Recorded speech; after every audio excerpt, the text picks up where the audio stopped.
সবার চাইতে আমি শামীম রেজার গুনাহ বেশি, কিন্তু আমার গুনার খবর আপনারা জানেন না। যদি জানতেন আপনারা আমার প্রধান বক্তা বানাইতেন না।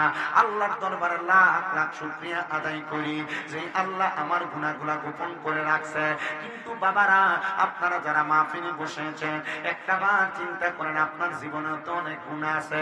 সংসার চালাইতে যে দুনিয়াতে পারিপার্শ্বিক ভাবে চলাফেরা করতে যাইয়া গোপনে গোপনে গুনাহ করেছেন, লুকিয়ে লুকিয়ে গুনাহ করেছেন। আপনার গুনার খবর আপনার মা জানে না, গুনার খবর আপনার বাবা জানে না। যুবক ভাইয়েরা, আপনার গুনার খবর যদি আপনার বাবা জানতো, সন্তান বলে পরিচয় দিত না। মুরব্বী বাবারা, আপনার গুনার খবর যদি আপনার সন্তান জানতো, বাবা বলে পরিচয় দিত না। এ পর্দার অন্তরালের মা, ও আমার মন্ডা জেলা কারাম্মু গো, তোমার গুনার খবর যদি তোমার স্বামী জানতো, সন্তান জানতো, করে জায়গা দিত না। আইরে যুবক, একবার চিন্তা করে দেখছনি, যদি আমরার গুনার খবর গুলা এলাকার মানুষ জানতো, আমরা এলাকা থেকে দূর দূর করে তাড়িয়ে দিত। কিন্তু আল্লাহ কয়, বান্দা, গুনাহ করতে করতে যখন তোমরা পেরেশান হয়ে যাও, লা তাকুনাতু মির রাহমাতিল্লাহ, আমি আল্লাহর রহমত থেকে নিরাশ হইও না। ইন্নাল্লাহা ইয়াগফিরুয যুনুবা জামিআ, নিশ্চয়ই তিনি আল্লাহ যিনি বড় বড় গুনাহগুলো ক্ষমা করে দেয়।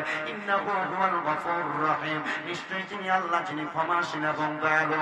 ওই আল্লাহ যে তামদার গুনাহগুলো ক্ষমা করে, চোখটা বন্ধ করে দিয়ে মুহাব্বতের আওয়াজে আল্লাহ তাআলার একটু ইসমে জাতের জিকির করেন, আল্লাহ আল্লাহ আল্লাহ আল্লাহ আল্লাহ আল্লাহ মাহবুব মাওলা রে, আমি কোন নাম লইয়া ডাকবো তোমারে, মারহাবা আল্লাহ আল্লাহ মাহবুব মাওলা রে, আমি কোন নাম লইয়া ডাকবো তোমারে, মারহাবা আল্লাহ আল্লাহ। কোন নাম লইয়া ডাকলে তোমায়, কোন নাম লইয়া ডাকলে তোমায় তরাই লইবা বান্দা রে, আমি কোন নাম লইয়া ডাকবো তোমারে, মারহাবা আল্লাহ আল্লাহ আল্লাহ আল্লাহ আল্লাহ। এক ডাকিলা মুসা নবীজি, ওনার ডাকে সারা দিলা তোর বাজারে, মারহাবা আল্লাহ আল্লাহ। খোদার নূরে পাহাড় জ্বলে, খোদার নূরে পাহাড় জ্বলে, মুসা নবী জ্বলেন রে, আমি কোন নাম লইয়া ডাকবো তোমারে, মারহাবা আল্লাহ আল্লাহ মাহবুব মাওলা রে, আমি কোন নাম লইয়া ডাকবো তোমারে, মারহাবা আল্লাহ আল্লাহ। আরেক ডাকলেন ইব্রাহিম নবী, তাহার ডাকে সারা দিলা আগুনে ফেলে, মারহাবা আল্লাহ আল্লাহ। আগুন হইল ফুল বাগিচা, আগুন হইল ফুল বাগিচা, নবী তো জ্বলে না রে, আমি কোন নাম লইয়া ডাকবো তোমারে, মারহাবা আল্লাহ আল্লাহ মাহবুব মাওলা রে, আমি কোন নাম লইয়া ডাকবো তোমারে, মারহাবা আল্লাহ আল্লাহ আল্লাহ আল্লাহ। নবী ছাড়া আপন কে গহনা, আইরে মুমিন বাগাই, নবী ছাড়া আপন কে গহনা, মারহাবা আল্লাহ আল্লাহ। রাহমাতুল লিল আলামিন, আপনি উম্মতের জাবিন, গুনাহগার উম্মতের আপনজন, উম্মতের লাগিয়া নবী সাজদায় থাকবেন পড়িয়া, উম্মত সারা কিছু বোঝেন না, আইরে মুমিন বাগাই, নবী সারা আপন কে ভাঙাই মারহাবা আল্লাহ আল্লাহ লা ইলাহা ইল্লাল্লাহু মুহাম্মাদুর রাসূলুল্লাহ সাল্লাল্লাহু আলাইহি ওয়াসাল্লাম। জবান খুলে পড়ি সাল্লাল্লাহু আলাইহি ওয়াসাল্লাম। একটা জবান বন্ধ রাখবেন না, জবানটা ছেড়ে দিয়ে বলেন জিকির করলাম কার? ওই আল্লাহ তাআলার কালামে হাকিম কুরআন শরীফ থেকে আমি আপনাদের কাছে দুইটা কানা আয়াতে কারিমা তেলাওয়াত করেছি। যে আয়াতে কারিমার মধ্যে আমার আল্লাহ তাআলা বলেছেন বিসমিল্লাহির রহমানির রহিম লা ইয়াস্তাউই আসহাবুন নারি ওয়া আসহাবুল জান্নাহ আসহাবুল জান্নাতি হুমুল ফাইজুন। আল্লাহ বলে বান্দা জান্নাত এবং জাহান্নাম এক রকম নয়, অথবা জান্নাতি এবং জাহান্নামীরা এক রকম নয়। যারা জান্নাতি তারা হইল সফল কাম। সাহাবায়ে কেরাম এই আয়াতে কারিমা নাযিল হওয়ার পরে রহমতের নবীর কাছে জানতে চাই, মায়ার নবী গো আপনি বলেন না জান্নাত এবং জাহান্নামীরা এক রকম নয়, তাহলে জাহান্নামীরা কেমন আর জান্নাতীরা কেমন? আমার মন রাজার বাবারা, ও কুলাউড়া থানার বাবারা, একবার চিন্তা করে দেখো জান্নাতীরা এবং জাহান্নামীরা কেমন হবে। আপনাদের এই লংলা এলাকার মধ্যে, আপনাদের এই মনরাজ এলাকার মধ্যে কত মানুষ মারা যায়। মারা যাওয়ার সময় দেখবেন বিছানার মধ্যে প্রস্রাব পায়খানা করে দেয়। মারা যাওয়ার সময় দেখবেন জিহ্বায় কামড় দিয়ে মারা যায়। মারা যাওয়ার সময় দেখবেন নাকে মুখে দিয়ে রক্ত বাইর হয়ে মারা যায়। মারা যাওয়ার সময় দেখবেন বাবারা ওই মানুষটার চোখগুলা উল্টে দিয়ে মারা যায়। ওই একবার তো আপনার মনে কষ্ট জাগলো না হুজুর, মানুষগুলা কেন এত কষ্ট পায় মারা যায়? আমি আপনাদেরকে দুজকি এবং জাহান্নামীদের বর্ণনা দিব রে বাবা। চারদিক থেকে চার রকমের কথা বললে আমি মানুষের কথা শুই না, বয়ান করি না। আমার বয়ানের একটা ধারাবাহিকতা আমি রক্ষা করি। আমি আপনাদেরকে নিয়ে আপনাদের কান সুখ বলেন, মন সুখ বলেন, এই জন্য দুরূদ শরীফ জিকির আজকার করে আমি আমার সময়টা পার করি নাই। যতটুকু করেছি অতটুকুর মধ্যে সুখ নিয়ে আদায় করবেন। এবার আসেন, কেন মানুষ বিছানার মধ্যে প্রস্রাব পায়খানা করে দেয়? কেন মানুষ বিছানার মধ্যে মানুষ নাকে মুখে দিয়ে রক্ত বের হয়?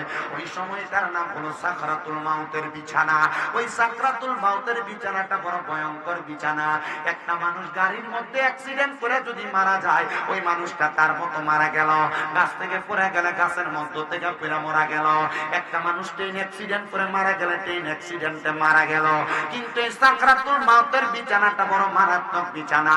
আমার নবী কই উম্মত, একটা বেঈমান, একটা বেআমল, একটা কুফরি করনেওয়ালা, হারাম কাজ করনেওয়ালা, দুনিয়ার জমিনের মধ্যে বেনামাজি বদ কাজ করনেওয়ালা বান্দার যখন রূহটা কবজ করা হবে, ওই বান্দাটার সামনে আমার আল্লাহ আজরাইলকে আগে পাঠায় না। আজরাইলের আগে আমার আল্লাহ তাআলা দুইটা ফেরেশতা পাঠায়। ওই দুইটা ফেরেশতার চোখের রং হবে নীল কালারের। নবী গো ওই নীল রঙের চোখওয়ালা ফেরেশতাগুলা সামনে আইসা কি করবে? আমার নবী কই নীল রঙের ফেরেশতা চোখওয়ালা ফেরেশতাগুলা যখন সামনে আসবে, ওই বেআমল বান্দাটা, বেআমল বান্দাটা, বেঈমান বান্দাটা নীল চোখওয়ালা ফেরেশতাদের ভয়ঙ্কর রূপ দেখা বান্দা বিছানার মধ্যে প্রস্রাব পায়খানা করে দিবে। হায় রে আমার বাবা, এ আমার এই মনরাজের বাবা, কত মানুষ তোমাদের এলাকায় মারা যায়, মারা যাওয়ার সময় বিছানার মধ্যে প্রস্রাব পায়খানা পাওয়া যায়। একবার চিন্তা করছো নি মানুষ কেন এত কষ্ট পায় মারা যায়? তার মানে বোঝা যায় ওই দুইটা ফেরেশতা তার সামনে আসছিল। হুজুর গো, এরপরে বান্দাটা এমন কষ্ট পায়, বান্দা জিহ্বার মধ্যে কেন কামড় দেয়? ওই দুই ফেরেশতা আগমন করার পরে বান্দার সামনে আজরাইল আলাইহিস সালাতু ওয়াস সালাম হাজির হয়ে যায়। আজরাইল আলাইহিস সালাতু ওয়াস সালাম যখন বান্দার সামনে হাজির হয়ে যায়, বান্দা আজরাইলদের তার মুখ দিয়ে কথা বলার চেষ্টা করে, এই আজরাইল আমি তো এখনো পর্যন্ত মৃত্যুর সামান রেডি করি নাই, আমার অল্প একটু সময় দাও বলে বান্দা কথা বলার চেষ্টা করবে। তখন বান্দার দুই চোয়ালের মাঝখানে বান্দার জিহ্বাটা কামড় করে বান্দা মারা যাবে। আইরে মুসলমান, বান্দা যখন জিহ্বাটা আটকে যাবে, বান্দা চেষ্টা করবে চোখ দিয়া ইশারা দিয়া বোঝানোর জন্য। তখন বান্দা আজরাইলের ভয়ঙ্কর চেহারাটা দেখা ওই বান্দার চোখ গুলা উল্টে যাবে।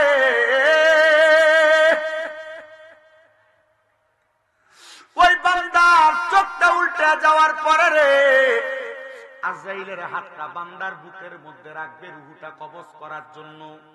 রুহুটা নেওয়ার জন্য যখন আজরাইলের হাতটা বান্দার বুকের মধ্যে রাখবে, দুনিয়ার সব পাহাড় গুলা একটা মানুষের উপর উঠে দিলে বান্দার যত কষ্ট হবে, ওই আজরাইলের হাতটা উপরে রাইখা দিলে তত বেশি কষ্ট হবে।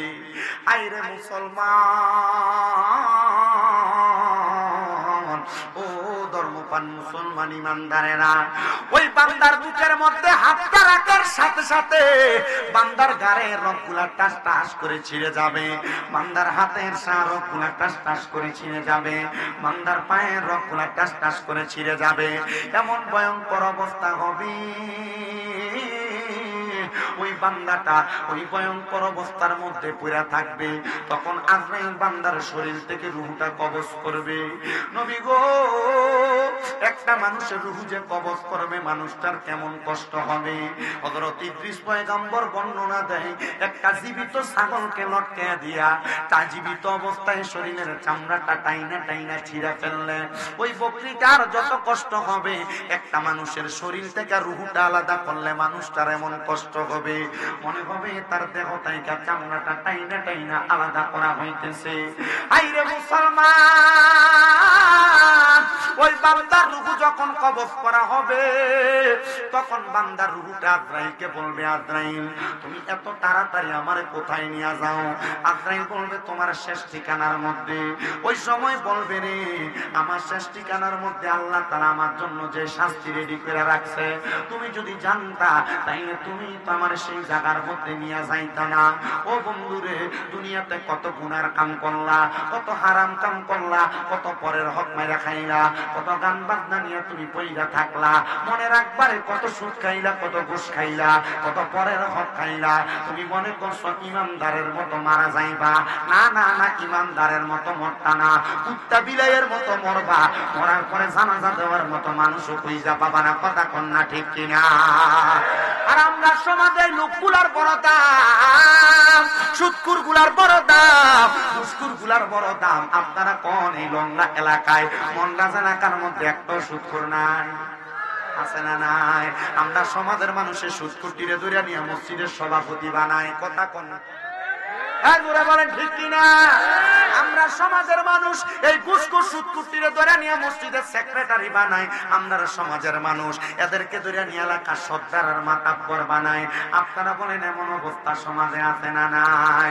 দেখবেন লংলা স্টেশনে টলের মধ্যে বইয়া লম্বা লম্বা কথাগুলো সুদখোর আর ঘুষখোর গুলা কয়, হারামখোর গুলা কয়। বাজারের মধ্যে মানুষের প্রতি অত্যাচার অনাচার কম করে না। মনে রাখবারে বাবা, এগুলার কারণে এদের মরণটা কিন্তু এমন কষ্ট পেয়ে মারা যাইব। আমার নবী কই, উম্মতের দলেরা, তোমরা এই ব্যাপারে বড় সাবধান থাকবা। এবার বলেন বাবারা, বর্তমানে সুদের কারবারি মনে হয় এলাকায় কম আসেনি? সুদের কারবার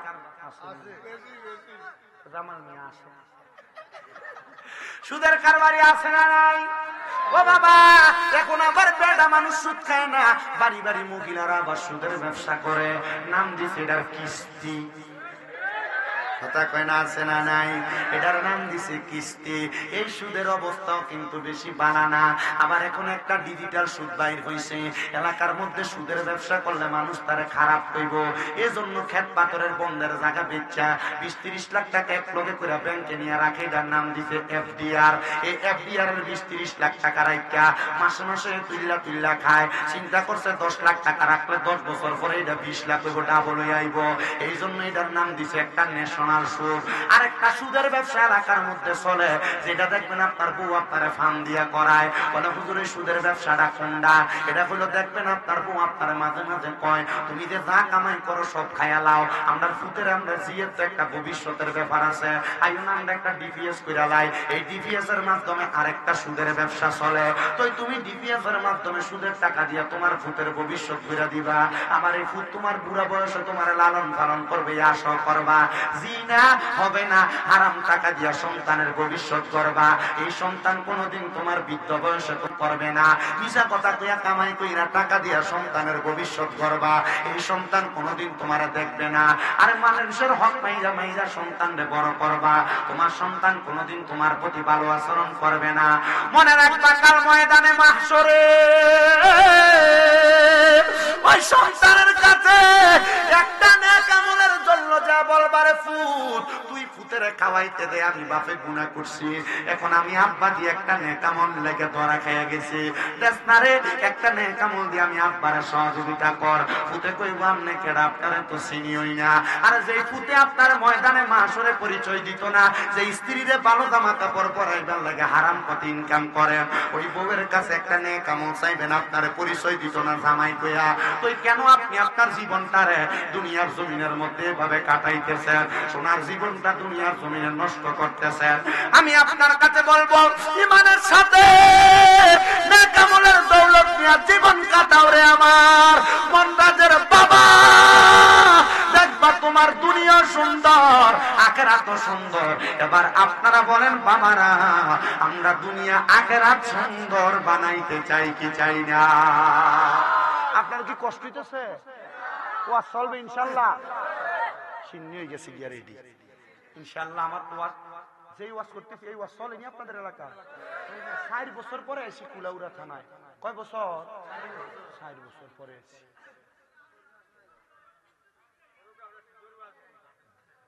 করতাম নি করুক কা, আপনি সুন্দর ওয়াজ করুক কা।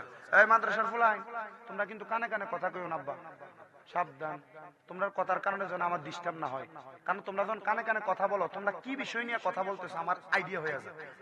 আপনারা যারা এখানে কানে কানে কথা বলেন, আপনাদের এগুলো দেখো কিন্তু আমি বুঝি কে কানে কানে কথা বলছেন। আমি মাইক ধরার পর থেকে আমি আঙ্গুল দিয়ে দেখাইতে পারি। বা সাউন্ড কমাই দাও, মানে সাউন্ড তো খাই বেশি, তারা কম লাগে, দিলাও কমাই দাও, কমাইলো আরো কম লাগলে আমার কইবা, দিলাই মুখ কমাইয়া। খালি মুখ ওয়াজ করলে হইতো না, চলতো নি। আল্লাহ কবুল করতো। জোরে কোনা আমিন, আর জোরে কোনা আমিন।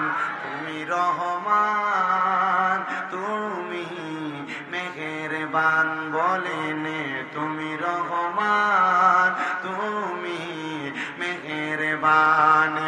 অন্ধ গাহে না শুধু তোমারই গুণগান, ভুলেও ভুলে না অবসান। তুমি রহমান, তুমি মেহেরবান। জনম জনম যদি গাহি তোমার মহিমা গাওয়া শেষ হবে নাহি। দয়া করো মায়া করো, দয়া করো মায়া করো, ও গো দয়াময়। তুমি রহমান, তুমি মেহেরবান। কখনো তোমাকে যদি ভুলি, হেদায়াতের আলো দিয়ে নিও কাছে তুলি। দয়া করে ঠাই দিও, দয়া করে ঠাই দিও, ও গো দয়াময়। তুমি রহমান, তুমি মেহেরবান। একটা জবান বন্ধ রাখবেন না, জবান খুলে বলেন সকল ক্ষমতার মালিক একজন, তিনি কে? ওই আল্লাহ পাকের ফেরেশতা আজরাইল যখন কোন গুনাহগার, যখন কোন হারামখোর, যখন কোন বদকারের রূহটা কবজ করে নিয়ে যাবে, তখন রূহটা আজরাইলকে বলবে, রে আজরাইল, আমার রূহটা তুমি কোথায় নিয়ে যাও? বলে তোমার রূহটা নিয়ে যাই তোমার আযাবের জায়গার মধ্যে। বলে এত তাড়াতাড়ি আমারে নিও না, আমার জন্য কিন্তু কঠিন যন্ত্রণাদায়ক শাস্তি আছে। আল্লাহ কোরআনে বলে, ইন্নাল্লাযীনা কাফারু মিন আহলিল কিতাবি ওয়াল মুশরিকিনা ফি নারি জাহান্নামা খালিদিনা ফিহা উলাইকা হুম শাররুল বারিয়া। জবান খুলে উচ্চ কণ্ঠে জোরে জোরে পড়েন আল্লাহু আকবার। আল্লাহ বলে, বান্দা নিশ্চয় যারা কুফরি করে, কুফরি কোনটা? আল্লাহ তারা কাউকে সাজদা দেওয়া, আল্লাহ তারা কারোর ইবাদত করা, আল্লাহ তারা কারোর কাছে মস্তক অবনত করা, আল্লাহ তারা দুনিয়ার জমিনের মধ্যে কারোর পথে মতে চলা। ও মুসলমান, আল্লাহ বলতে গুনাহ কইরো না বান্দা, গুনাহ যেই কাজটা গুনাহ এটা যায় না, গুনাহ করা কুফরি। আল্লাহ যেই কাজ আদেশ করছেন, আদেশের কথা টপকায় অন্য কাম করা কুফরি। আল্লাহর কোরআন কয় তোমরা গান বাদ্য কইরো না, তোমরা করো, এটা কুফরি। আল্লাহ কয় দুনিয়ার জমিনের মধ্যে খারাপ কর্মকাণ্ড করবা না, তোমরা যাই না খারাপ কর্মকাণ্ড করে, এটা কুফরি। দুনিয়ার জমিনের মধ্যে বিয়া বাড়ির মধ্যে, মুসলমানি বাড়ির মধ্যে, জন্মদিনের অনুষ্ঠানের মধ্যে দেখেন গান বাজনার অভাব নাই। আবার আপনি চিন্তা করতেছেন এমন গান বাজনা কইরা এই বিয়ার মধ্যে যে সন্তান হইব, মেলামেশা করলে এটা বালাফুত হইব, জীবনও বালাফুত হইতো না। আপনি বিয়া শুরু করছেন গান বাজনার মতো হারাম কাম দিয়া, আপনি আবার আশা করতেছেন আপনার বিয়ার মধ্যে যে সন্তানটা আপনার হবে এটা একটা বালা সন্তান হবে। না না না, বালা সন্তান হইতো না, এটা এলাকার সব চাইতে বড় ফুন্ডা সেন্ডা হইব। কথা কন ঠিক কিনা?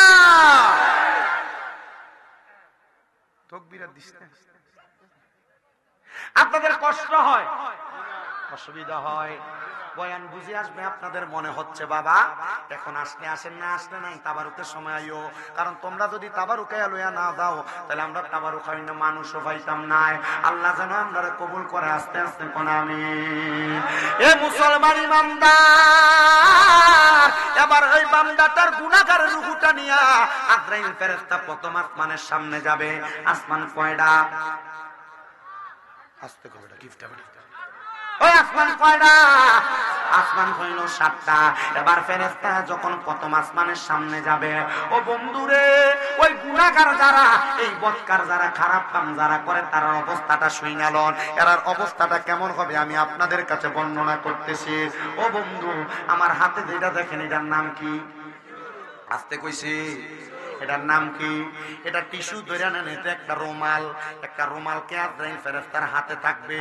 এই ফেরেশতা যখন গুনাহগার বান্দার রূহটা কবজ করবে, ফেরেশতার হাতের মধ্যে লইয়া নাকের মধ্যে এই রুমালটা লাগাইবে, লাগায়া প্রথম আসমানের সামনে নিয়ে যাবে বদকার বান্দার রূহটাকে।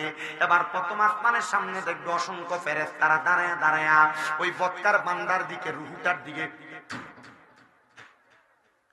কি দেয়? থুতু দেয়। আজরাইল জিজ্ঞাসা করবে, রে ফেরেশতা কেন থুতু দাও? ওই ফেরেশতারা প্রশ্ন করবে তুমি কেন নাকে কাপড় দিলা?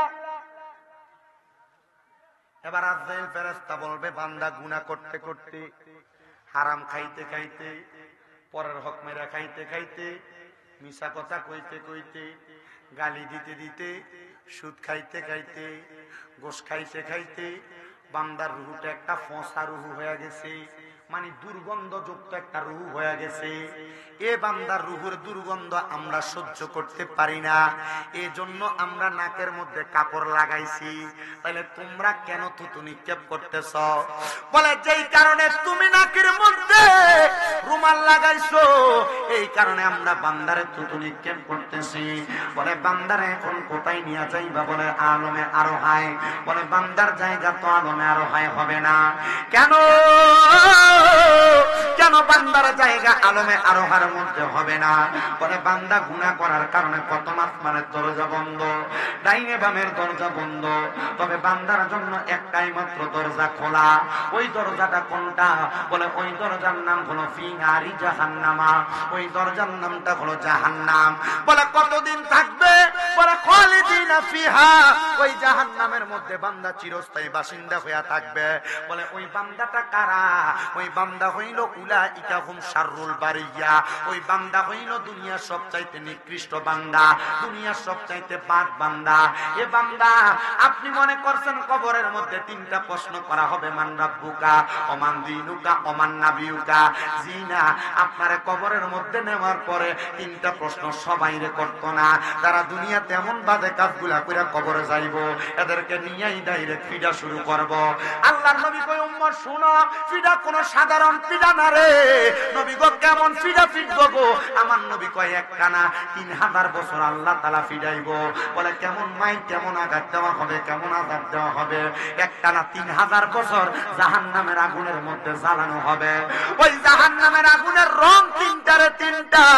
এক বছর যায় 1000 বছর জাহান্নামের আগুনে জ্বালাইব, তখন জাহান্নামের আগুনের রং হবে লাল। আরেক বছর জাহান্নামের আগুনে জ্বালাইব, তখন জাহান্নামের আগুনের রং হবে সাদা। আরেক বছর জাহান্নামের আগুনে জ্বালাইব, তখন জাহান্নামের আগুনের রং হবে কালা। ওই জাহান্নামের আগুনে 3000 বছর জ্বালাইয়া 3000 বছর পরে বান্দাকে টাক্কাত সুর নামক জায়গায় দাঁড় করাইব। এবার বান্দাকে সুযোগ দেবে কিছু বলার জন্য। মনে করেন আপনি কোন অন্যায় করলেন, অন্যায় করার পর গাছের সাথে পিস পুরা বান্ধি আপনার ফিডাইতেছে।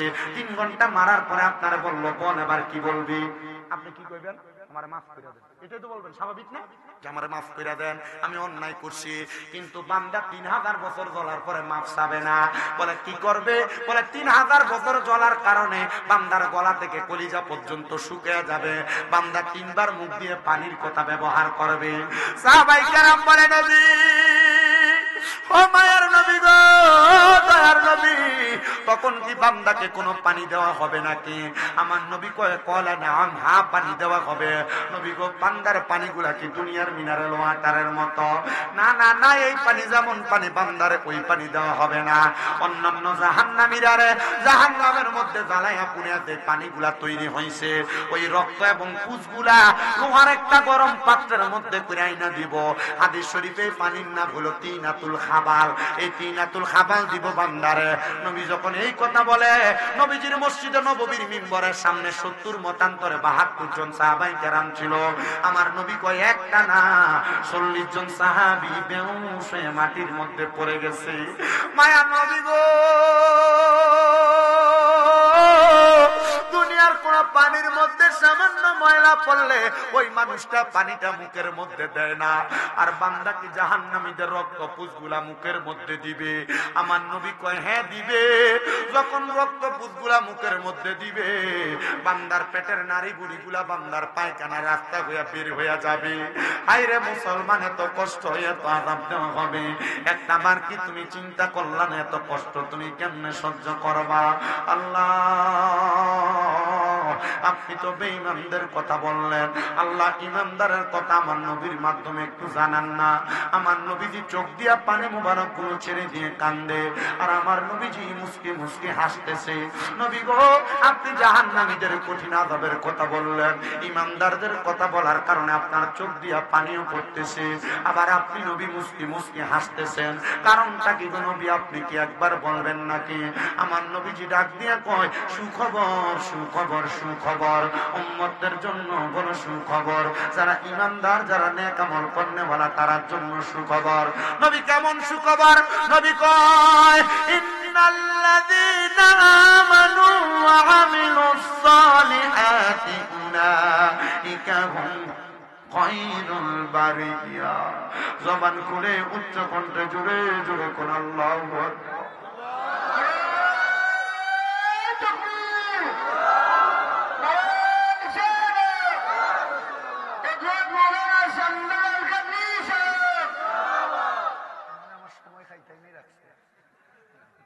সময় কম দিও না তাকবীর। হ্যাঁ তাকবীর ঠিক আছে, মারহাবা। গলার যে জোর বেটা, গলা বিয়া করছেন আপনি? পশু কয়টা বাবুরু একটা নি? মারহাবা কই না রে, আসতে বসে মারহাবা। হ্যাঁ দুমা উরে মাশাআল্লাহ, যে তাকবীর মারে ইয়া মসজিদ চান্দা উঠাইনি মসজিদের। মারহাবা, আল্লাহ তাআলা চান্দা উঠাইনি রসিল, আল্লাহ তাআলা জান্নাত নসিব করতে, মরার আগে জান্নাত দিয়েছি এটারে। খাওলা কই যা। আচ্ছা আল্লাহ কবুল করতে আমিন খুব কম আসতেইছে। আমি তোমরা অত জোয়ান জোয়ান মানুষ, তোমরা আমিন খাও না কেন? তারাও বুড়া মানুষ হাঁটাইলা, জোরে খাও আমি না এখনো কইছে না। ও দেখো মুখ বানছে, আমি তো জোরে খাওয়া লাগবো নাকি? কইলিলাও মুখ বক্তা তো চেংরা, তো বয়স কম, মনে কষ্ট নিছেন নি? কোনো মনে কষ্ট নিন না। যদি আমার কোনো কথার যদি আপনার মনে কষ্ট যায়, আমার আপনার ফুয়া, আপনার নাতি, আপনার বায়ুল্লাহ খান মনে করে দিবা, মাফ করি। দিবাইনি মাফ কইরা, কারণ আমি চাই না আমি কোনো গুনাহ লইয়া কবরে যাইতাম। আর আমার এই দুইটা কথা হইনা যদি তোমার ঈমান আকীদা দুরুস্ত হয়, যদি মনে করো যে আমার ও কথা হইনা তোমরা আমল করবা, ও আমার মা তো হয়নি তোরা ছিল। আচ্ছা ঠিক আছে, মাতিলে দেখি তো। যদি মনে হয় যে তোমরা আমার ও মা তুইনা বা আমার ওয়াজ হইনা, তোমরা যে জান্নাতে যাইবা, যদি যাও গিয়া জান্নাতে, তাহলে আল্লাহর কাছে কইবা আল্লাহ আমি তো ও শামীম দাদার ওয়াজ হইনা আমি জান্নাতে আইছি, আল্লাহ টান শোনানো তো গাইবা, তো দেখবা যে আমারে আল্লাহ জাহান্নামে ফুরায়। যদি দেখো যে আমার জাহান্নামে ফুরায়, ও আল্লাহ তো তার ওয়াজ হইনা আমি জান্নাতে যাইরাম, তো তারে জান্নাতে দিতাই না। যদি কয় না দিতাম না, তুমি মিছা কথা কইছে, তে বদকাম করছে, না দিতাম না তারে, তো তুমি তখন কইবা যে আল্লাহ তারে না দিলে আমি যাইতাম না, কই আমারে নিবাইনি ইনশাআল্লাহ, নিবাইনি আমারে। এ ওয়াজ যখন টাঙ্গাইলে এক মাহফিলে করছি আমি গত বছর মধুপুর, দিনের বেলা বাদ জোহর, এক বুড়া বেটা আমারে ওয়াজ শেষে দৌড়িয়েছিল, দৌড়িয়া কয় হুজুর আপনি কইলাই না যদি আমরারে না নেয়, আপনি যদি দান দিয়ে জান্নাতে, তাহলে আমারে নিবাই দিতে তুমি বড় চালাক, আটকাইছে আমারে। এই ওয়াজ আমি ও ফাইলগাঁও জগন্নাথপুর থানা করার বাদে, ও আস্তা মুরব্বী মানুষ, আব্বা আপনি কইলেন না যে যদি আপনি যাই তলেবুল আলেম মানুষ তো আপনি, তাহলে আমরারে নিবাইনি তুমি। আমি কইলাম ইয়া তুমি এখন আমি আমারে যে কইছো তুমি নিতা, আমি তোমার ওয়াদা করাইছি, এখন তুমি আমারও ওয়াদা করাই নাই। আচ্ছা ঠিক আছে, যদি ভাই তোমার টোকাইও খাই নিমুনি। হ্যাঁ ও দেখছেন ও ভাই আমরাও নিতে কি, হ্যাঁ আল্লাহ সবাই রে, কারণ আমরা উম্মতে মুহাম্মদী, আমরা কি নবীজি বলছেন ওয়ামাই ইয়াকরাউ বাবাল জান্নাহ, সর্বপ্রথম জান্নাতের দরজা আমি নবী খুলব। আমি নবীর একটা সিরিয়াল হবে আর অন্যান্য সব নবীর একটা সিরিয়াল হবে। সব নবীদের ডাইন হাত বরাবর ওনাদের উম্মতেরা দাঁড়িয়ে থাকবে, আমি নবীর পেছনে আমার সব উম্মত দাঁড়ায় থাকবে। আমি নবীর একটা উম্মত যদি দোজখে থাকে, আমি নবী জান্নাতের দরজা বন্ধ করব না। নবীজির একটা উম্মত যদি দোজখে থাকে, নবীজি জান্নাতের দরজা বন্ধ করতো না। তার মানে বোঝা গেছে নবীজি জাহান্নামী উম্মতটারে লইয়াও জান্নাতে যাইব। শাফাআতি লি আহলিল কাবাইর মিন উম্মতি, নবীজি কয় উম্মত, আমার উম্মতের ভিতরে কোন উম্মত যদি কবিরা গুনাহ করে, আমি নবীর সুপারিশ তার জন্য আছে। সুবহানাল্লাহ। এজন্যই তো আমরা যারা সুন্নি দাবি করি, আমরা নবী নবী করি, কথা হয় না আমরা নবী নবী করি কেন? কারণ নবী কিতা উম্মত উম্মত করে, নবী কিতা করে আর উম্মত কিতা করে, মারহাবা কই, আরো জোরে কোন মারহাবা। এলাকার ব্যক্তি যারা আছে এরা আফসোস করছে, আমরা যদি একটা প্রজেক্টর দিয়া বয়াইতো, তাহলে আমরা মহিলা যারা আছি আমরা ওয়াজ শুনতাম, অসুবিধা নাই গো মা। শুনো ও দেখো আমার সামনে চোখ কয়টা, ইনশাআল্লাহ তোমরাও ইউটিউবে দেখবাই ইনশাআল্লাহ, আল্লাহ কবুল করতে আমিন কো, আরো জোরে কোন আমিন।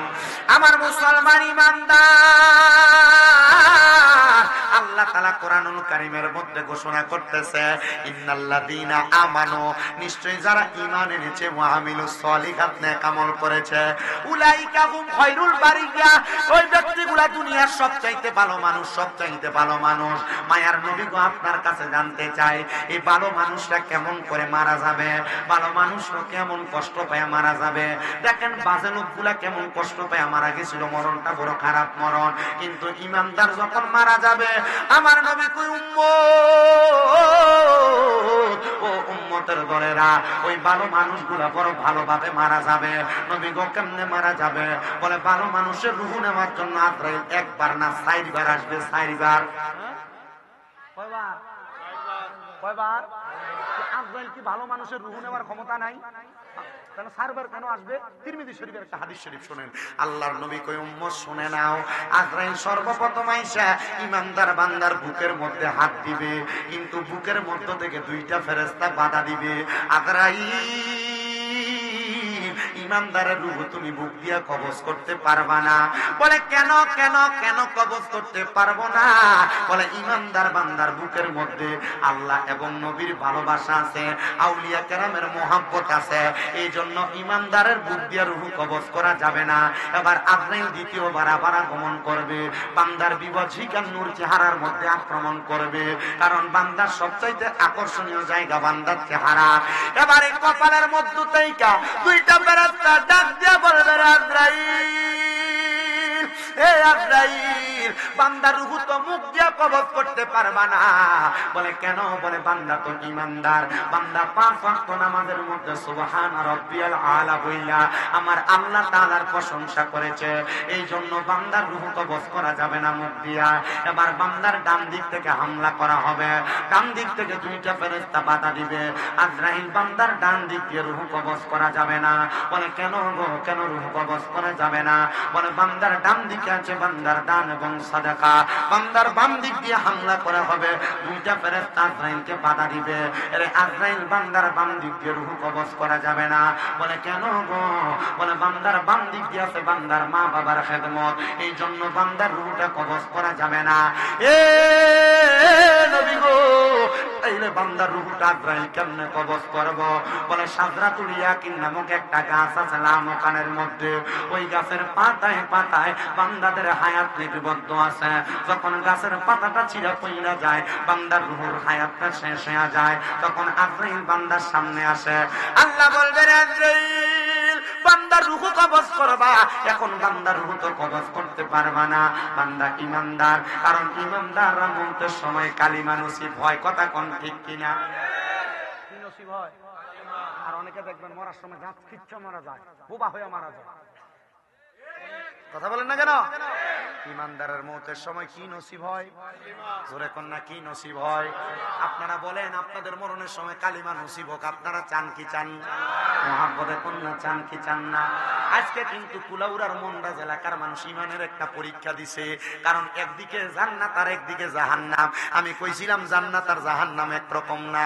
আমরা যারা এখানে আসছি আমরা সবাই জান্নাতের বাগান হয়ে আসছি। ইমানের পরীক্ষাটা বড়, 1200 টাকার টিকিটও তোমার লাগে নাই, টিকিট ছাড়াই তোমরা জান্নাতের বাগানে। কথা কও ঠিক কিনা? আমাদের খানে খানে কয়, হুজুর ও তোর বিরুদ্ধে কইও না স্যার। কেন হুজুর কইলে হুজুর ইয়া আমরার উপর প্রেসার আইছে। আমি কইলাম যে এখন আমার ওইটা কওয়া আমার উপরে ওয়াজিব হইছে। কেন ভাই সাহেব? তুমি কোরআন সুন্নাহর মাহফিল, তো কোরআন সুন্নাহর মাহফিল কোরআন সুন্নাহ বিরোধী যে কাজ, ও কাজের বিরোধী কত হইব। আর যদি তুমি ওলা কথা মাত না মাতো, তাইলে আল্লাহর জাহান্নাম তোমার লাগি রেডি। আল্লাহ আমরারে বুঝার তৌফিক দিত। আমরা বুঝবো কবে? আমরা বুঝছি নাই তো। দেখেন আপনার পোয়া, আপনার পুরি ওই সিরিয়াল ধরছে যাবার লাগি, তো যাইবা খবরে মায়ের খিতা কম না বেশি? আজাবুল শাদীদ, কাঁচা বাসর গুড়া দিয়ে বাইরে যাবে, শুকনা বাস দিয়ে মারতো না। কারণ তুমি যা খাইছো না নি, ও শুকনা বাস তোমার বাড়ি দিলে তোমার আড্ডি যে শক্ত বাস ভাঙি দেবে। আর কাঁচা বাসের গুড়া না দারো দারো আছে, বাড়ি যদি দেয় না নি আড্ডি আস্তা গুড় হইব, পাউডার হয়ে যাবে মাথে না। ঠিক না নি?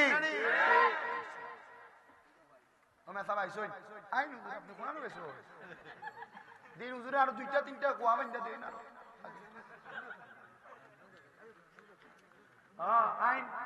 আপনিও বোন জামাল মিয়া দারু দিতে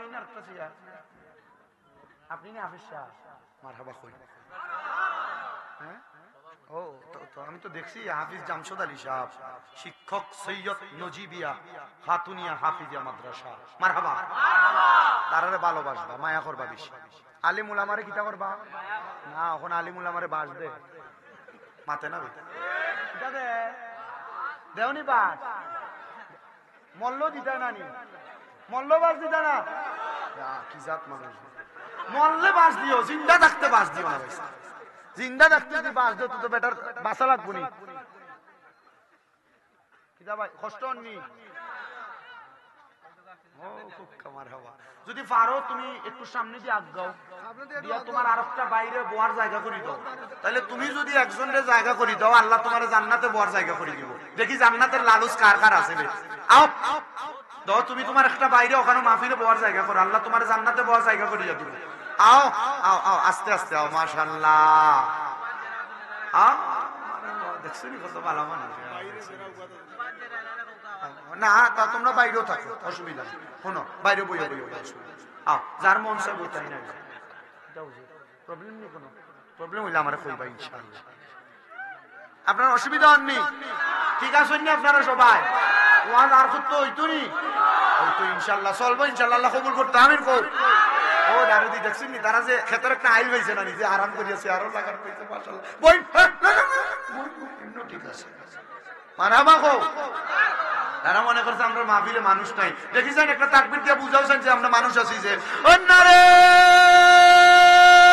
তাকবীর, আল্লাহু আকবার। কারণ মুসলমান তো গুল্লি লয়ে যায় না, তো যুদ্ধ করার লাঠি লয়ে যায় না, টেডা লয়ে যায় না, চেনিও লয়ে যায় না, দাও লয়ে যায় না। কারণ শাহজালাল আমিনী আর হযরত নাসিরউদ্দিন সিবাজালা বুঝাইছই যে আমরা লাঠি নিয়ে যুদ্ধ করতাম না, আমরা আল্লাহু আকবরের ধ্বনি দিয়া গুরু গোবিন্দ বাদশার রাজপ্রাসাদ বানবো। মুসলমানের আল্লাহু আকবরের ধ্বনির মতো অস্ত্র ছাড়া বাংলাদেশ একটু নাই।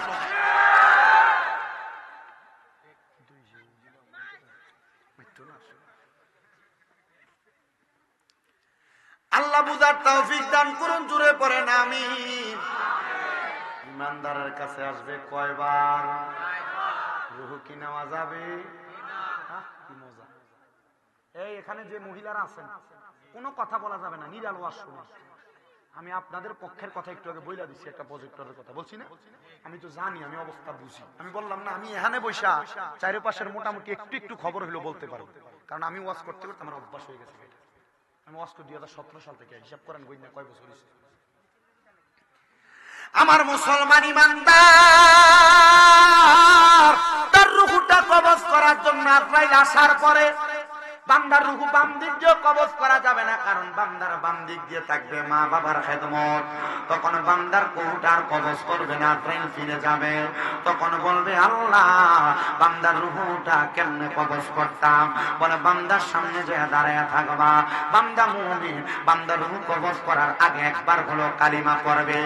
এবার আজরাইলের সামনে বান্দা যখন কালিমা পড়বে, ওই বান্দার রূহটা বান্দার মুখ দ্বারা যখন বাতাসটা বের হবে, বাতাসের সাথে সাথে রূহটা কবজ করা হবে। আজরাইল ডাক দিয়ে বলবে আল্লাহ, বান্দার রূহ তো কবজ করা হয়ে গেছে, কিন্তু আগের বান্দার বড় কষ্ট দেওয়া হয়েছিল, চামড়া জীবিত টাইনা টাইনা ছিললে যত কষ্ট, বেঈমান বান্দা তত কষ্ট পাইছে, কিন্তু ইমানদার তো তত কষ্ট পায় নাই। নবী গো, নবী গো, নবী গো, কেন কষ্ট পাবে না? বলে ইমানদার নেক আমল এবং ইমানের সাথে জিন্দেগি পদার্পণ করেছিল। এ মায়ার নবী গো, নবী গো, নবী গো, নবী গো, আপনি বলেন না গো নবী, আপনি বলেন না গো নবী, তাইলে ইমানদার বান্দা তো আরাম পায়া তোমার আগে বুঝতে পারলাম, তাহলে আপনি নবী বলেন না ইমানদার বান্দাটা রূহটা কেমনে কবজ করলো? ইমানদার কি কষ্ট পায় নাই, টের পায় নাই? আমার নবী কয় না, একটা ছোট বাচ্চা দুধের জন্য কান্না করলে তার মা যেমন ভাবে বাচ্চার মাথার মধ্যে হাত বুলে দেওয়ার কারণে ওই বাচ্চাটা ঘুমায়া যায়, ইমানদার বান্দা ঠিক তেমন ভাবে ঘুমায়া যাবে, টের পাবে না। হাইরে মুসলমান, ইমানদার বান্দা টের পাবে না। আপনি আমি এমন ইমানদার হইতে পারলাম কিনা আমরা তো জানি না। ইমানদার বান্দা যখন টের পাবে না, ইমানদার বান্দা যখন ঘুমায়া যাবে, তখন ইমানদার বান্দার রূহটা ওই ফেরেশতা উপরের দিকে নিয়ে যাবে।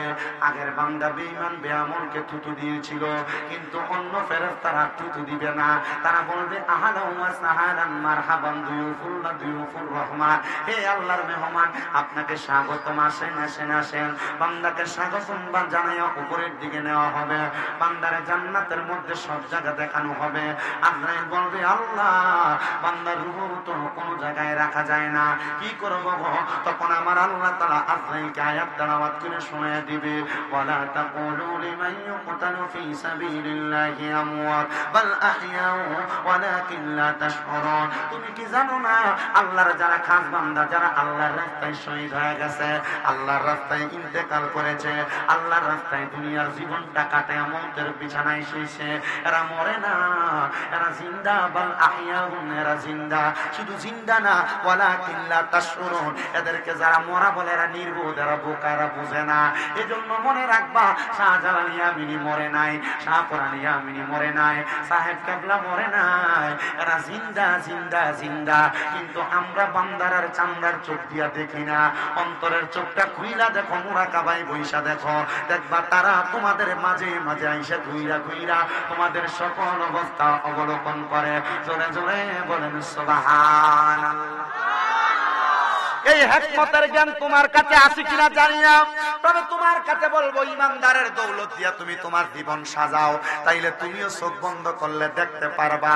কিন্তু আমরা তো দুনিয়ার জীবনে সময় কাটাইতে কাটাইতে বেহুদা হয়ে গেছি, নেক আমল না করতে করতে জীবনটাকে আমরা বরবাদ করে দিয়েছি। আসে বলে, ওরে সংসার সংসার কইরা ববে গো, কইলি না বন্দেগী, ওরে কিভাবে কাটাইবা মনরে কবরের জিন্দে গিরে, হাইরে ওরে জীবন গুনাই গুনাই গেল রে, বলেন ওরে জীবন গুনাই গুনাই গেল রে, হাইরে বাড়ির পাশে পুকুর পারে গো, বাজবি সুখের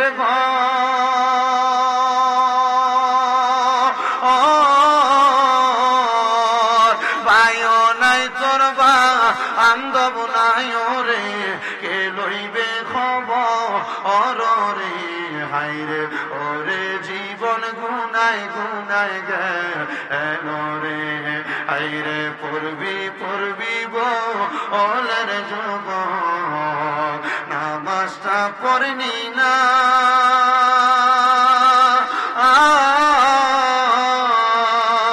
আজরাইলা শিয়া ধরলে তোমায় গো, জবাব দিতে তো পারবি না গো, হাইরে ওরে জীবন গুনাই গুনাই গেল রে, কন্যা সংসার সংসার কইরা ববে গো, করলি না বন্দেগী, কিভাবে কাটাইবা মনরে কবরের জিন্দে গিরে, হাইরে ওরে জীবন গুনাই গুনাই গেল রে, বলেন ওরে জীবন গুনাই গুনাই গেল রে। হাইরে আমার মন রাজের বাবা, ও যুবক ভাই, কোন দিন তুমি ওই আজরাইলের হাতে ধরা পইরা যাইবা, কোন দিন তোমার সামনে মালাকুল মাউত আসবে, ওই ভয়ঙ্কর চেহারা দেইখা মানুষের তো অবস্থা বড় ভয়ঙ্কর হইয়া যায়। হাইরে এমন মারাত্মক অবস্থা যদি তোমার হয়, তুমি কেমনে আমার আল্লাহ তাআলার কাছে মুখ দেখাইবা? তোমার মা, তোমার আব্বা জান, তুমি সন্তানরে মানুষের মতো মানুষ করতে যাইয়া দুনিয়ার জমিনে কত ওয়াক্ত নামাজ ছেড়ে দিছে, না জানি আমার আল্লাহ তাআলা তারারে কবরে কত কঠিন আযাব দিতাছে। এই কবরে তো মারাত্মক ভয়ঙ্কর জায়গা। একটা মানুষ দুনিয়াতে গুনাহ কইরা কবরে গেলে মানুষটার পায়ের মধ্যে শিকল বেরি লাগায়া টানতে টানতে জাহান্নামের আগুনের মধ্যে ফেলা হবে। একটা মিথ্যা কথার কারণে বান্দার জিহ্বার মধ্যে আগুনের রড দিয়া ছিদ্র করা হবে। একটা বাজে দিকে তাকানোর কারণে বান্দার চোখের মধ্যে আগুনের গরম রড লাগায়া দেওয়া হবে। বান্দায় পাও দিয়া গুনার কাজের দিকে আগাইলে তোমার পাগুলার মধ্যে এমন ভাবে শীত প্রদান করা হবে বান্দা তুমি সহ্য করতে পারবা না। এই হাত দিয়া কোনো খারাপ কাজ করলে, পরের হক লুণ্ঠন করলে তোমার হাতগুলাকে এমন ভাবে আঘাতপ্রাপ্ত করা হবে, তোমার আঙ্গুলের মাথার মধ্যে মুখের মধ্যে হইয়া মুখের মতো হইয়া তোমার বিরুদ্ধে সাক্ষী দিবে। কেমনে সহ্য করবে কঠিন আযাব, কেমনে সহ্য করবা কঠিন আযাব। তোমার মা বাবা তোমার দুনিয়ার জমিনে মানুষ করতে যাইয়া কত ওয়াক্ত নামাজ ছাইরা দিছে, তুমি নিজেও বলতে পারো না, তারাও বলতে পারে না। এখন তোমার আব্বাজান কবরে কেমন আছে তুমি জানো না, আব্বাজান কবরের মধ্যে আযাবের শিকার কিনা তুমি বলতে পারো না। তোমার মা তুমি সন্তানরে ছোটবেলায় মানুষ করতে যাইয়া প্রস্রাব পায়খানা তোমার আম্মা আব্বার বিছানার মধ্যে তোমার আম্মা আব্বার গায়ে লাগার কারণে কত নামাজ পড়ছে, নামাজগুলা কবুল হয় নাই, এটার গ্যারান্টি তো তুমি দিতে পারো না। এ সন্তান রে, তোমার আম্মা আব্বা অন্ধকার কবরে, তুমি কখন মারা যাইবে এটার গ্যারান্টিও তোমার কাছে নাই। শুধু আল্লাহর কাছে সব সময় দোয়া করবা, আল্লাহ আমার মরণ দিবেন, আমার চিন্তা নাই, আমার মরণ দিবেন, আমার টেনশন নাই। আল্লাহ আমার মরণ যখন দিবেন ঈমানের সাথে মরণ দিবেন। এই মরার কথাটা দৈনিক বারবার বারবার চিন্তা করবা। কারণ আমার নবী মুসনদে আহমদের হাদিসে বর্ণনা করতেছে, দুনিয়ার জমিনে কেউ যদি মাত্র 20 বার দৈনিক মরার কথা স্মরণ করে, আমার আল্লাহ তাআলা ওই বান্দার মরণটা যখন দিবে শহীদের মরণ দান করবে। কিন্তু আপনি যে মারা যাবেন শহীদের মতো মরবেন কিনা এটার গ্যারান্টি তো আপনার কাছে নাই। ও বাবা, ব্যবসা করেন, বাণিজ্য করেন, কাজকর্ম করেন, ক্ষেতের মধ্যে কাম করেন, আপনি যেখানে যেই কর্ম করেন না কেন শুধু মরার কথা বারবার স্মরণ করবেন। মরার কথা স্মরণ করলে ওই মরণটা ভালো মরণ দিতে পারে একজন, তিনি কে? আমার মরণের কতদিন বাকি আমি জানিলাম না গো আল্লাহ, মরণের কতদিন বাকি, আমার মরণের কত আমি জানিলাম না গো আল্লাহ, মরণের কতদিন বাকি। আর আজরাইল আসিয়া যখন হস্তে দিবা ধরি, তখন আমার মনাবাই করবে লুকা চুরি, আমি জানিলাম না গো আল্লাহ, মরণের কতদিন বাকি, আমার মরণের কতদিন বাকি আমি জানিলাম না গো আল্লাহ, মরণের কতদিন বাকি। আর হায়াত হইল হাতে বাইরে, মত হইল পায়ে, যেই জায়গায় যার মরণ লেখা সেই জায়গায় সে মরে, আমি বুঝিলাম না গো আল্লাহ, মরণের কতদিন বাকি, আমার মরণের কতদিন বাকি আমি জানিলাম না গো আল্লাহ, মরণের কতদিন বাকি।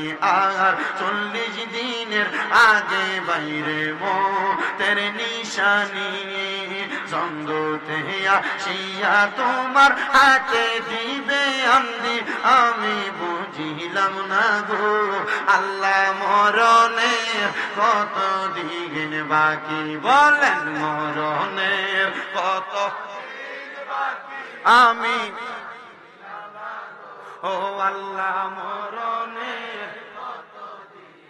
আর 30 পারা কোরআন বাইরে মনে কইর তো, কোন জায়গায় কোন হরফ লেখা রাখিও নিদয়, আমি বুঝিলাম না গো আল্লাহ, মরণের বাকি। বলেন মরণের কত বাকি আমি জানিলাম ও আল্লাহ। আমি 2-3 জায়গায় 4 জায়গায় গত 10 দিন এভাবে ওয়াজ জমাইছি কিনা আমি বলতে পারবো না। আমি আপনাদের এখানে মনোযোগ দিয়ে ওয়াজ করছি, যতক্ষণ কথা বলছি আমি চেষ্টা করছি আপনাদের কাছে ধৈর্যের সাথে কথাগুলো বুঝিয়ে দিতে। আমি চেষ্টা করেছি, কারণ আমার জামাল ভাই যখন আমার দাওয়াত দেওয়ার সময় কথা বলে, হুজুর আমরা এলাকার যুব সমাজগুলা পাগল হয়ে মাহফিলটা করে, এরা চায় মাহফিল একটু সুন্দর বয়ান হইতো, এরা চায় জিকির আজকার করে সুন্দর করে একটু দোয়া হইতো, হুজুর আপনারা মুসাফির দোয়া করবেন। আমি তখন বলছি আমি চেষ্টা করব আমার যতটুকু সাধ্য ততটুকু বয়ান করতে।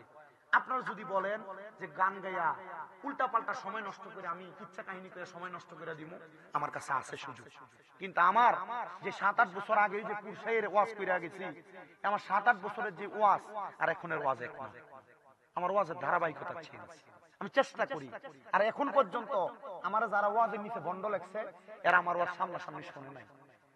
এমন লোক আমাকে অনেক গালাগালি করছে, আমার স্ক্রিনশট দেখায় কইছে হুজুর আপনার ওয়াজের নিচে আমি অনেক গালাগালি করছি, হুজুর আজকে আপনি যে এভাবে ওয়াজ করেন আমি জানি না, হুজুর আমার মাফ করে দিয়ে। শুধু এই কথাটা বলছি।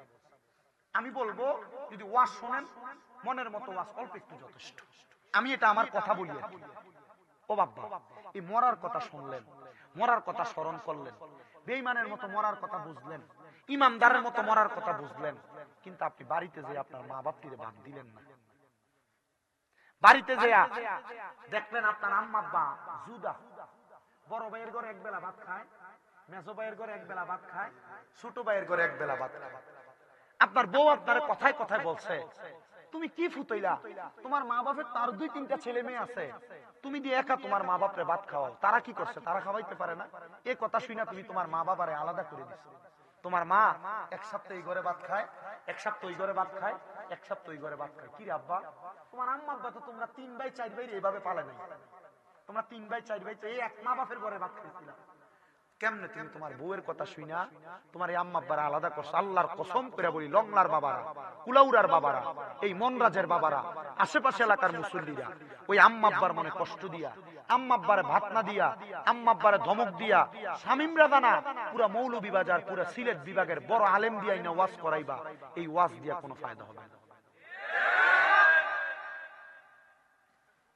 বহুত মা বাবা বিছানার সাথে মাথা লাগাইয়া বালিশের সাথে কান্দে, কেন? এই ফুতে আমার ধমক দে, এই ফুতে বউয়ের কথা শুনে আমার বাদ দেয় না। বহুত মা বাবা চোখের পানি ধরে রাখতে পারে না, সন্তানের কাছে ভয়ে কিছু খাইতে মন চাইলে চায় না, কারণ সন্তানের কাছে চাইলে সন্তান যদি উল্টে ধমক দেয়। কিন্তু তুমি চিন্তা করে দেখো, আব্বার কাছে যে 2টা টাকা চাইছে, আব্বা কিন্তু পকেট থেকে বাইর করে দিয়ে দিচ্ছে। আরে তুমি যে তোমার বাপ মা থাকতে টাকা পয়সা আব্বা আম্মার হাতে দেও না, জিজ্ঞাসা করে এখানে অনেক পোলাপান আছে যারা মা বাপ তারা 10-5 টাকা দিয়ে মানুষ করছে, এখন এই পোলার পকেটে লাখ লাখ টাকা, হাজার হাজার টাকা থাকে, কিন্তু তার আব্বারে 100টা টাকা চা খাওয়ার জন্য দিতে পারে না, আব্বা কবরে। তোমার আম্মা তোমার নিজে ছিঁড়া কাপড় পরছে, কাপড় রাস্তায় 10-5 টাকা বাইন্দা রাখতে, তোমার আম্মা তোমার এই 5 টাকা 10 টাকা স্কুলে মাদ্রাসায় যাইতে দিয়ে দিছে, আর তুমি সেই টাকা নিয়ে স্কুল মাদ্রাসায় যে মজা করে খাইছো। কিন্তু তোমার মার কাপড়টা ছিঁড়া ছিল, আজকে তোমার কাছে হাজার হাজার টাকা, তোমার ব্যাংকে টাকার অভাব নাই, তুমি ওই মার একটা কাপড় কিনা পরাইতে পারো না। তোমার মা ঘরে 3 টুকরা মাছ রান্না করতো, দুপুর বেলা তুমি তোমারটা খাইতা, তোমার বাপ তোমার বাপেরটা খাইতো, মা মারটা রাইখে দিত, আমার ফুতে রাত্রবেলা মজা করে ভাত খাইত, মা জুল্লি দিয়া ভাত খাইত। সকালবেলা পান্তা ভাতটা মা খাইতো না, আমার ফুতে স্কুল মাদ্রাসা থেকে আইলে খাম করে আইলে আমার ফুতে পানি ভাতটা খাইলে আমার ফুতের কলজাটা ঠান্ডা হইব, মা খাই নাই, মা পানি খেয়ে কলের পানি খেয়ে সময়টা কাটাইছে। তুমি ফুতেরে মা পান্তা ভাত রাইখে দিছে, আমার ফুতের কলজা ঠান্ডা হইব। তুমি ফুত ওই মা বাপরে জুদা করে দিছ, আর শামিম রাজার ওয়াজ শুনবা, আল্লাহর কসম এই ওয়াজ দিয়ে কোনো কাম হবে। দাও পারলে তোমাদের পাউডি আমার সামনে দাও, যদি কেউ এই মা বাপরে জুদা করে দিয়া থাকো, কোনোদিন ধমক দিয়া থাকো, আমি আমার জিহ্বাটা দিয়া তোমার পাউডা পরিষ্কার করে দিব। তবু ওয়াদা করবা হুজুর আজকের এই লংলার স্টেশন জামে মসজিদের মাহফিল থেকে আমি বাড়িতে যখন যামু, ওই মার ওই বাপের পায়ে ধরে মাপ চাম, আম্মা আব্বার পাউডি ধরে কইবা মা আল্লাহর রাস্তে আমারে মাফ করে দেন, আব্বা আল্লাহর রাস্তে আমারে মাফ করে দেন।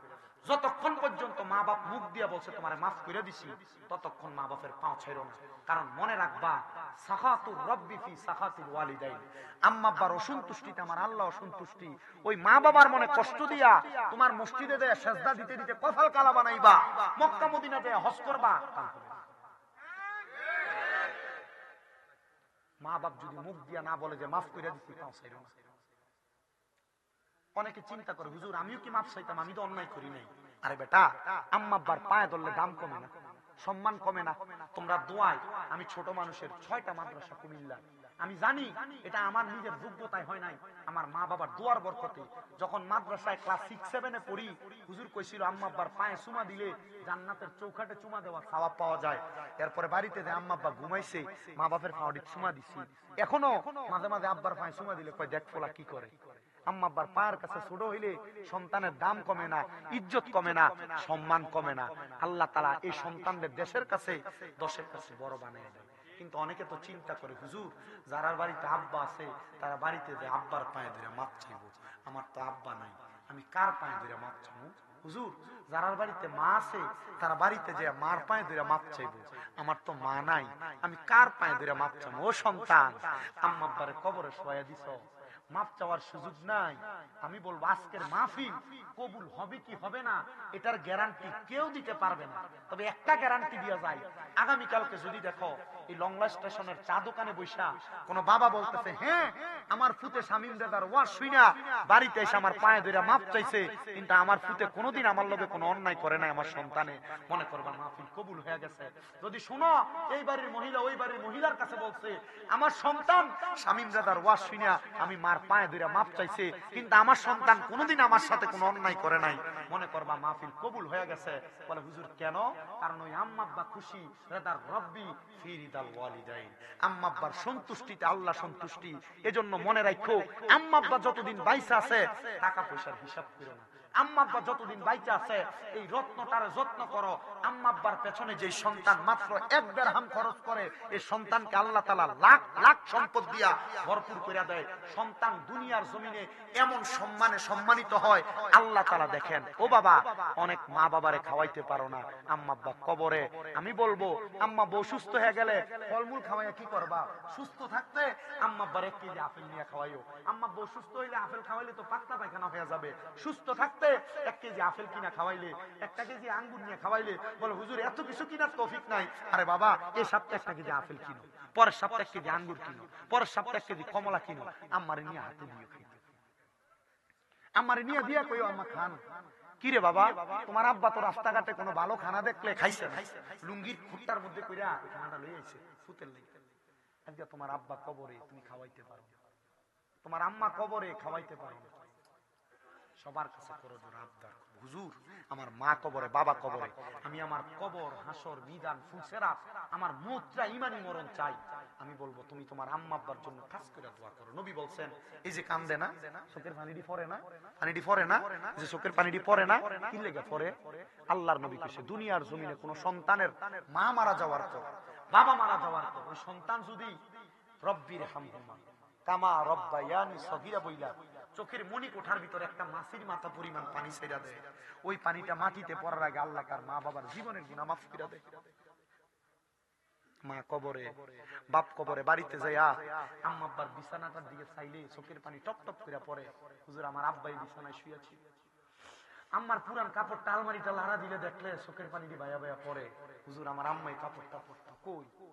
এখন তো তোমার কাছে টাকা আছে, আব্বা জুতা পড়তে পড়তে জুতার মুরালিটা ছিঁড়া দিতে, গোড়ালিটা রাস্তার সাথে পাও লাগতো, কিন্তু মনে করে দেওয়া তোমার আব্বা তোমার ছোট্ট জুতা কিনে এনে দিত শীতের দিন, ওই জুতা পায়ে দিয়ে তুমি খাটের উপর দৌড়াদৌড়ি করছি, বুঝলা গেছো?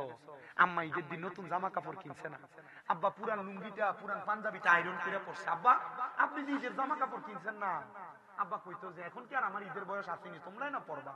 কিন্তু আব্বা অভাবের কথা কইতো না, আব্বা মানুষ থেকে হাওলাত করে ধার করে না তুমি ফুতের দামি কামড় কিনে দিচ্ছ, ঈদের দিন ফুতে কষ্ট পাইবে। তোমার কাছে এখন টাকা আছে, কিন্তু মা বাপের মতো রত্ন আর তোমার কাছে নাই। পোলাপান যারা ছোট ছোট আসো, আম্মা আব্বা মাঝে মাঝে বিভিন্ন বিষয়ে কথা বলে, কিছু আইনা দিতে বলে, তোমরা ফাটতাম না কইয়া কথাটা ফালাইয়া দাও। মনে রাখো, একদিন মা বাপ না থাকলে ফাটতাম না কথা বলার কেউ রে পাইতাম। পোলাপান যারা আছো, আম্মা আব্বা বিভিন্ন সময় বিভিন্ন দিকে ডাক দেয়, আম্মা আব্বা ধমক দেয়, আব্বা রাস্তার ভিতরে রাত্র বেশি হয়ে গেলে দেখলে তোমার ধমক দিয়ে পাঠায় দেয়, তুমি আব্বারে ধমক দিয়ে তুমি রাস্তায় ঘাউরামি করে দাঁড়ায় থাকো। মনে রাখবা, আব্বা মরিয়া গেলে, আম্মা মরিয়া গেলে ডাক দিয়ে নেওয়ার মতো কেউ রে পাইতাম। আগে এক বেলা ভাত না খাইলে মা বারবার কইতো, কিরে ফুল পেটটা দিয়ে ফিডের লোকে লাগিয়ে রয়েছে, কিন্তু এখন 2-3 বেলা না খেলে কেউ একবার তোমার ভাত খানার খবর লয় না। আব্বা আব্বা আল্লাহর রাস্তায় আপনাদের কাছে মাপ চাই। ওই মা বাপ অন্ধকার কবরে, ওই আম্মা আব্বা কবরে কেমন আছে আপনি জানেন না, আম্মা আব্বা কবরে কি অবস্থা আছে আপনি জানেন না। মা বাপ যদি বাইসা থাকতো, আম্মা আব্বারে যদি আপনি প্রতি মাসে 1000 টাকার ফল কিনে খাওয়াইতেন, 12 মাসে 12,000 টাকার ফল লাগতো। আম্মা আব্বা যদি বাইচা থাকতো, আম্মা আব্বারে যদি ওষুধ খরচ কিনে খাওয়া দিতেন, মাসে যদি 2000 টাকার ওষুধ লাগতো, 12 মাসে 12,000 টাকার ওষুধ, আম্মা আব্বার কাছে 24,000 টাকার ওষুধ লাগতো। কই? মা বাপ তো আজকে অন্ধকার কবরে।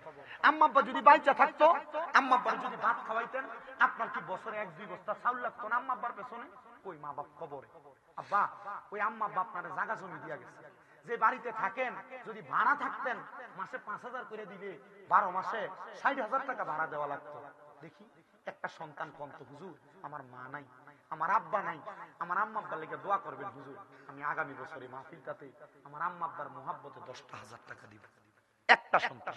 আমার ভাই জনাব মোহাম্মদ ইসমাইল হোসেনের আম্মা আব্বা আসেনি ভাই, চোখের পানি ফেলে কান্দে, দেখো মা নাই বাপ নাই, থাকলে মা বাপরে খাওয়াইতো আল্লাহ। আমার ভাই ইসমাইল হোসেন, আল্লাহ একজন নবীর নামে না, নবীর সন্তানের নামে না, আল্লাহ আমার ভাইয়ের আম্মা আব্বার তুমি মাফ করো, আমার ভাইয়ের চোখের পানিগুলা তুমি কবুল করো।